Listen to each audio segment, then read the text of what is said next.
నిరుపేదల చెంతకే వైద్యం అనే నినాదంతో ముఖ్యమంత్రి కేసీఆర్ తీసుకుంటున్నటువంటి చారిత్రక నిర్ణయంలో భాగంగా బాలాపూర్ మండలంలోని 17వ డివిజన్లో ఏర్పాటు చేసిన బస్తీ దవాఖానాను రాష్ట్ర విద్యాశాఖ మంత్రి సబితా ఇంద్రారెడ్డి, బాడంపేట్ మేయర్ చిగురింత పారిజాత నరసింహారెడ్డితో కలిసి ప్రారంభించారు. రాష్ట్ర ప్రజల ఆరోగ్య పరిస్థితులపై సీఎం కేసీఆర్ తీసుకుంటున్నటువంటి నిర్ణయాలు ఎంతో గొప్పవని మంత్రి ఈ సందర్భంగా కొనియాడారు. దీర్ఘకాలిక, స్వల్పకాలిక ఆరోగ్య సమస్యలపై ఎప్పటికప్పుడు వైద్యుల సలహాలు, సూచనలు పాటించాలని స్థానిక ప్రజలను కోరారు.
బస్తీ దవాఖానా గతంలో నేను ఫస్ట్ ఎమ్మెల్యేగా ఇక్కడ గెలిచినప్పుడు బాలాపూర్కి ఒక పిఎస్సి సెంటర్ శాంక్షన్ తీసుకున్నాం ఆ రోజు.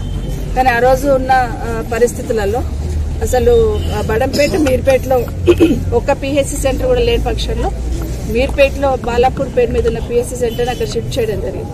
ఆ రోజు నుండి మళ్ళీ బాలాపూర్కి ఏదో ఒకటి తీసుకొచ్చి ఇక్కడున్న ప్రజలకు వైద్య సౌకర్యాన్ని అందించాలనే ఉద్దేశంతో ఈరోజు బస్తీ దవాఖానా ఇక్కడ ఏర్పాటు చేయడం జరిగింది. చాలా సంతోషం. ఎందుకంటే బస్తీ దవాఖానాలో డాక్టర్ ఉంటారు, ఉదయం నుండి సాయంత్రం వరకు తప్పకుండా ఒక హెడ్ నర్స్ ఉంటారు.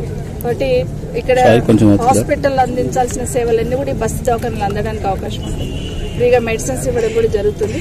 ఎనీ టెస్ట్ అంటే బ్లడ్ టెస్ట్ ఒకటే కాదు, ఏ పరీక్ష కావాలన్నా కూడా ప్రభుత్వం నుండి ఉచితంగా అందించడానికి ఈ బస్తీ దవాఖానాలో సంపూర్ణంగా సేవలు అందడానికి అవకాశం ఉంటుంది. కాబట్టి ఇక్కడ ఉన్న వాళ్ళందరికీ, గ్రామంలో ఉన్న వాళ్ళందరూ కూడా ఈ బస్తీ దవాఖానా ఉపయోగపడుతుంది.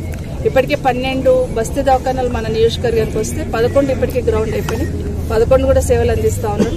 ఇంకొక 4 అర్బన్ హెల్త్ సెంటర్స్ రావడం జరిగింది. వాటిలో కూడా ఒకటి నాదర్గూల్కి ఒకటి పెండింగ్ ఉంది. ఇప్పటికీ అది ఒకటి పూర్తి చేసుకుంటే అక్కడ ఉన్న ప్రజలకు ఇబ్బంది లేకుండా ఉంటుంది. అట్లే గుర్రంగూడలో కూడా చాలా కాలనీస్ వచ్చినాయి కాబట్టి అక్కడ కూడా ఒక అర్బన్ హెల్త్ సెంటర్ ఏర్పాటు చేస్తే అక్కడున్న ప్రజలకు ఇబ్బంది లేకుండా ఉంటుందని ఆలోచిస్తున్న సందర్భంలో వాటిని కూడా పూర్తి చేయడం జరుగుతుంది. ముఖ్యంగా ప్రజలకి వైద్యం అందుబాటులోకి తీసుకురావాలని గౌరవ ముఖ్యమంత్రి గారు తీసుకున్న కార్యక్రమాలలో ఈ బస్తీ దవాఖానాలు, అర్బన్ హెల్త్ సెంటర్స్ అనేది బాగా ప్రధానమైన పాత్ర పోషిస్తూ ఉన్నాయి. దాంట్లో 73 బస్తీ దవాఖానాలు రంగారెడ్డి జిల్లాకి ఇస్తే దాంట్లో 12 మన నియోజకవర్గంలో పూర్తి చేసుకున్నాం. ఇంకెక్కడైనా అలాంటివి ఏర్పాటు చేసుకోవాలన్నా కూడా వీలైన తొందరలో ఏర్పాటు చేసుకోవడం జరుగుతుంది. అల్మాస్గూడలో, అందులో రాజు గురుకల్ప కృష్ణవాడలో ఇవ్వాలనుకున్న బస్తీ దవాఖానా ఏదైతుందో అదొకటి పూర్తి చేస్తే 12 పూర్తి కావడానికి అవకాశం ఉంటుంది. ఈ వీడియో మీకు నచ్చితే లైక్ చేయండి, షేర్ చేయండి, మా ఛానల్ ని సబ్స్క్రైబ్ చేయండి.